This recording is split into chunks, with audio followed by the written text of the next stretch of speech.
धर्म धर्म नाम है तुम्हारे भीतर के नृत्य का। परमात्मा नाम है तुम्हारे भीतर के नृत्य के आरंभ हो जाने का, वीणा के बज उठने का। लेकिन तुमने धर्म को कुछ और ही मान लिया। तुम्हारे महात्मा कुछ और ही धर्म की परिभाषा देते हैं, कुछ और ही वेशभूषा बनाकर तुम्हें दिखाते हैं।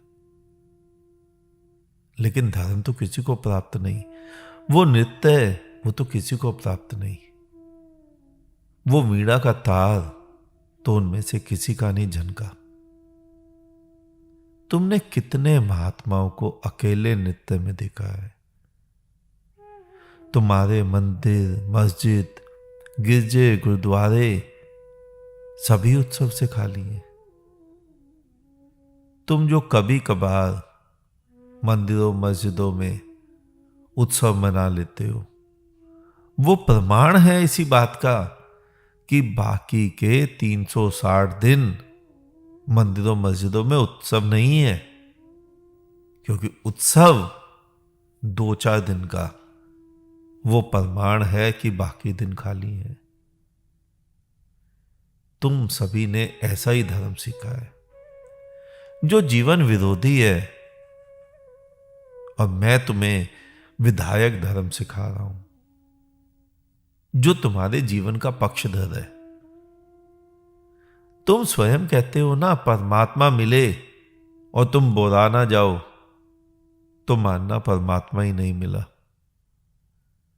परमात्मा मिले और तुम पागल ना हो जाओ तो मानना परमात्मा ही नहीं मिला। वो उतरे और तुम्हारा घट साबुत बचा रहे तो समझना वो उतरा ही नहीं।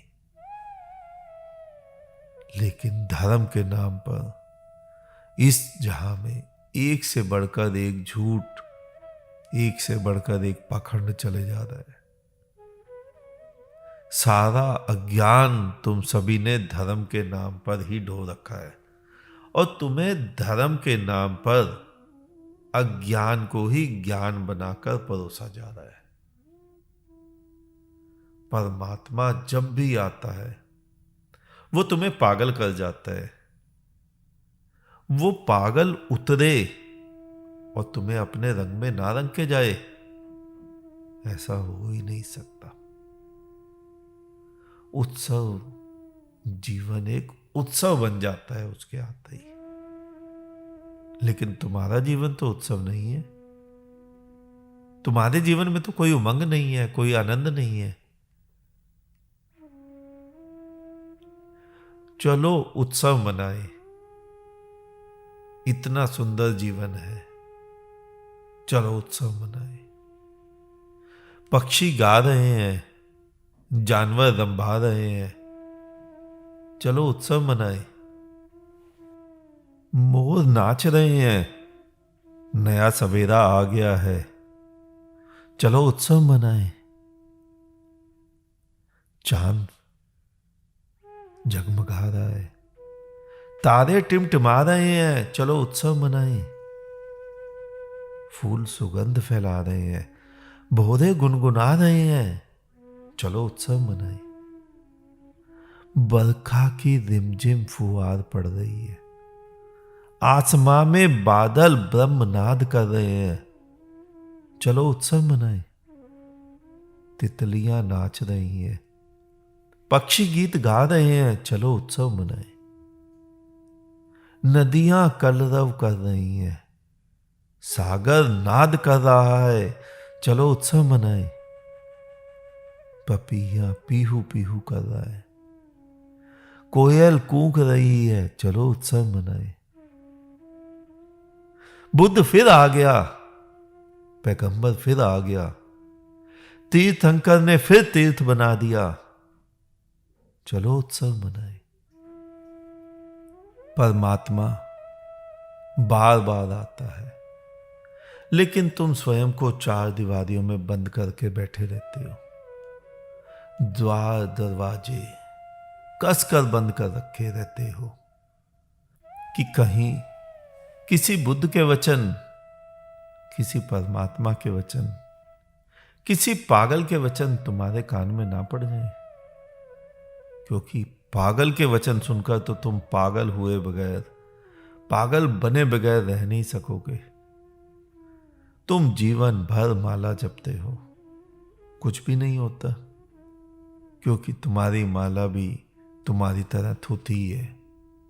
तुम भी जड़ हो, तुम्हारी माला के मन के भी जड़ है। तुम्हारी माला 108 मनके की है। तुम मुझे या किसी और पागल को, किसी और बुद्ध को, किसी और दीवाने को, किसी और परवाने को केवल 108 घंटे सुन लो, जीवन में क्रांति निश्चित हो जाएगी। लेकिन उसके लिए तो तुम्हें खुले मैदान में आना पड़ेगा। घर की चार दीवारी लांघनी पड़ेगी, घर की चौखट पार करनी पड़ेगी। बस एक बार तुम अपने घर की चौखट लांघ लो, देखोगे बाहर वो विराट भय फैलाए खड़ा है। लेकिन तुमने तो चार दीवारी बनाई है। हिंदू की चार दीवारी, मुसलमान की, सिख की, ईसाई की, बौद्ध, जैन, पारसी। तुम उस चार दीवारी में स्वयं को महफूज समझते हो। कम से कम यहां तो यह सुविधा है कि समाज में धार्मिक माने जाते हो, वरना एक बार चौखट लांघ ली, फिर कैसे चार दीवारी में वापस मुड़ोगे।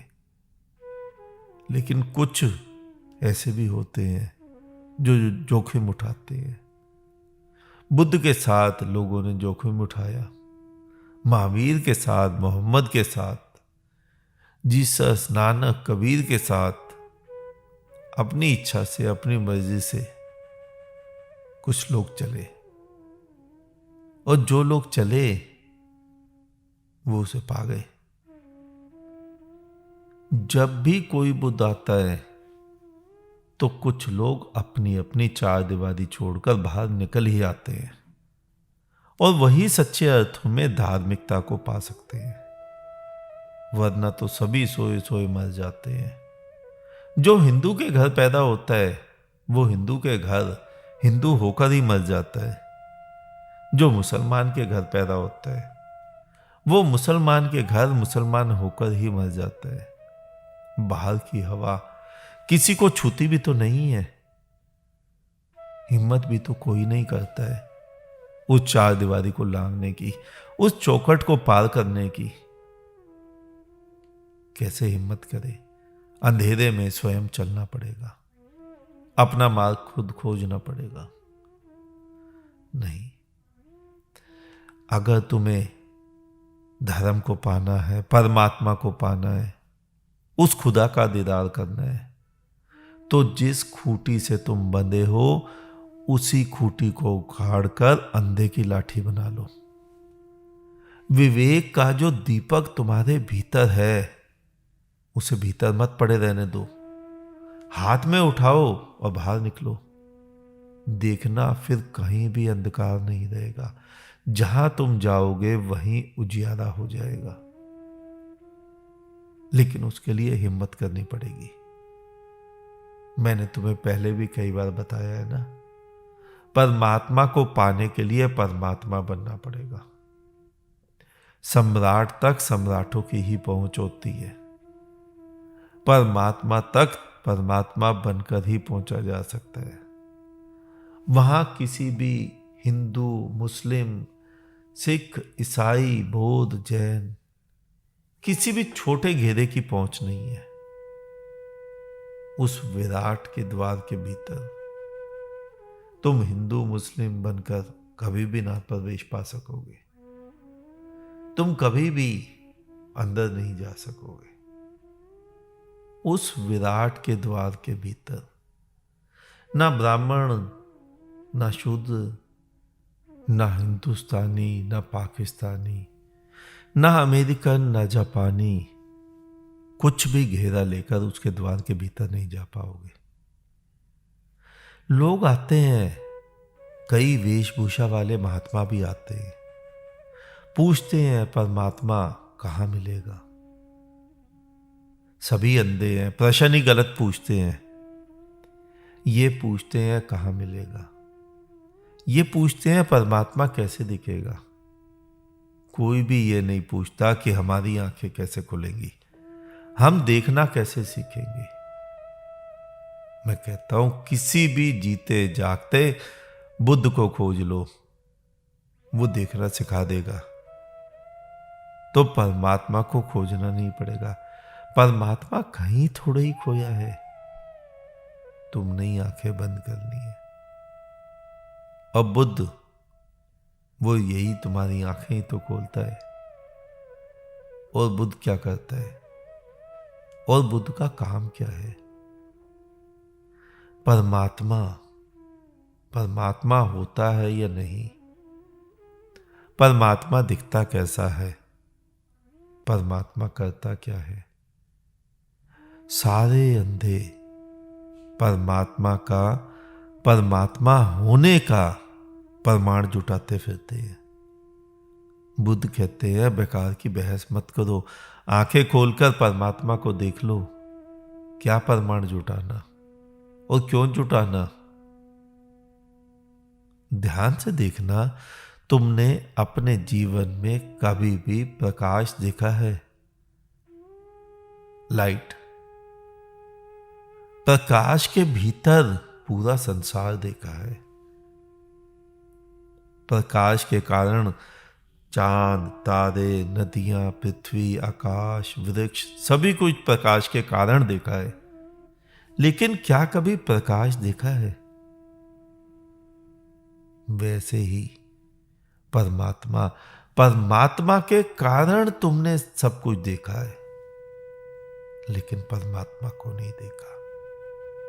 एक बार आंख खुल गई तो वो प्रकाश एक एक कण के चारों तरफ नृत्य करता नजर आएगा। वो प्रकाश वृक्ष के एक एक पत्ते के ऊपर नाचता नजर आएगा।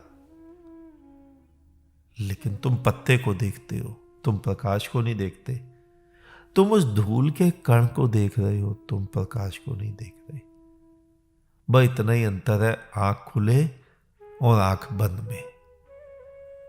मैं तुम्हारी आंखें खुलवाता हूं, मैं तुम्हें यह समझाता हूं कि तुम्हारी आंखें कैसे खुले, फिर तुम्हें आत्मा, परमात्मा, प्रकाश सभी कुछ तो दृष्टिगोचर होगा।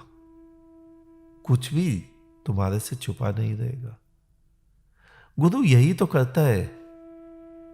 गुरु कुछ देता थोड़े ही है। तुम्हें तैरना सिखाने वाला भी कहीं तुम्हें अपनी पीठ पर लाद कर थोड़ा ना तैरता है, या तुम्हारे साथ साथ थोड़ी ना तैरता है। किनारे खड़ा तुम्हें पानी में ढकेल देता है कि ऐसे हाथ पैर मारो। वो केवल तुम्हें पानी में उतारता है और कुछ भी नहीं करता। और सच्चा गुरु भी यही करता है। वो तुम्हें तुम्हारी ही मौत के सागर में उतार देता है। वो कहता है मैं भीतर ही खड़ा हूं, आओ यहां, मजा आएगा। और जैसे ही तुम नीचे बीच में सागर में उतरते हो, वो हट जाता है ताकि तुम गिरो, डूबो, मरो, तुम्हारी मैं का अंत हो। और जैसे ही तुम्हारी मैं मिटती है, उसी क्षण वहां बुद्ध का प्राकट्य हो जाता है। तुम स्वयं ब्रह्म हो जाते हो। तुम स्वयं ब्रह्म हो, तुम स्वयं परमात्मा हो। तुम स्वयं कस्तूरी हो, लेकिन तुम ब्रह्मवश बाहर ढूंढे जा रहे हो। बुद्ध क्या करता है? बुद्ध केवल वही भ्रम तोड़ता है जो अज्ञानियों ने, जो स्वार्थियों ने, जो मूढ़ों ने अपने अपने स्वार्थ हेतु तुम्हारे चारों तरफ लगाए हुए हैं। तुम्हारे चारों तरफ जो भ्रम डाले हुए हैं, बुद्ध वही तोड़ता है। बुद्ध एक प्रकार से सीधा सीधा तुम्हारे ऊपर सर्दियों में सोए हुए तुम्हारे ऊपर ठंडा पानी डाल देता है। ताकि तुम उठ जाओ। हाँ, उठते ही सबसे पहले तुम उस बुद्ध को दोष देते हो, ये बात पक्की है। जो तुम्हें सोए से जगाए वो दोषी ही तो होता है। तुम सोए हो इस संसार में, आधे इस विचार में सोए हैं कि वह पापी हैं, वह नरक में जाएंगे। आधे इस विचार में सोए हैं कि वह पुण्यात्मा है, वह स्वर्ग, वैकुंठ, मोक्ष, मुक्ति को जाएंगे। केवल बुद्ध ही बीच में एक ऐसा होता है जो जागा हुआ है। वो तो ना तो पाप का ना पुण्य का किसी भी प्रकार का स्वप्न नहीं देखता है। एक अधार्मिक चोर होने के स्वप्न में भरमाया है और तुम्हारे सारे धर्मों को मानने वाले साधु होने में, महात्मा होने में भरमाए हैं। लेकिन बुद्ध, वो ना तो धार्मिक होता है ना धार्मिक। वहां तो केवल बुद्ध होता है, वहां तो केवल परमात्मा होता है, वहां तो केवल साक्षी होता है, वहां तो केवल समाधिस्थ होता है। तुमने वो पंक्ति सुनी होगी, एक समाधि बिसरी सारी व्याधि। जिसने उस समाधि का स्वाद चख लिया वो तुम्हें भी उस समाधि का स्वाद चखा सकता है। जिसने स्वयं को स्वयं में परमात्मा का आलिंगन कर लिया वो तुम्हें भी परमात्मा की गोद में डाल सकता है। लेकिन तुम तो लगे हो पंडितों पुरोहितों के चक्रों में। वो स्वयं ही सोए हैं, वो तुम्हें कैसे जगाएंगे? जिन्हें स्वयं ही परमात्मा नहीं मिला, जो स्वयं ही परमात्मा नहीं हुए, वो तुम्हें कैसे परमात्मा से मिलाएंगे? अगर तुम उनकी आंखों में देखोगे, झांकोगे, तो चालाकी के अलावा कुछ भी नहीं पाओगे। नहीं मानते तो स्वयं झांक कर देख लेना। आज इतना ही, शेष किसी और दिन। अंत में तुम्हारे भीतर बैठे परमात्मा को मेरा नमन। तुम सभी जागो,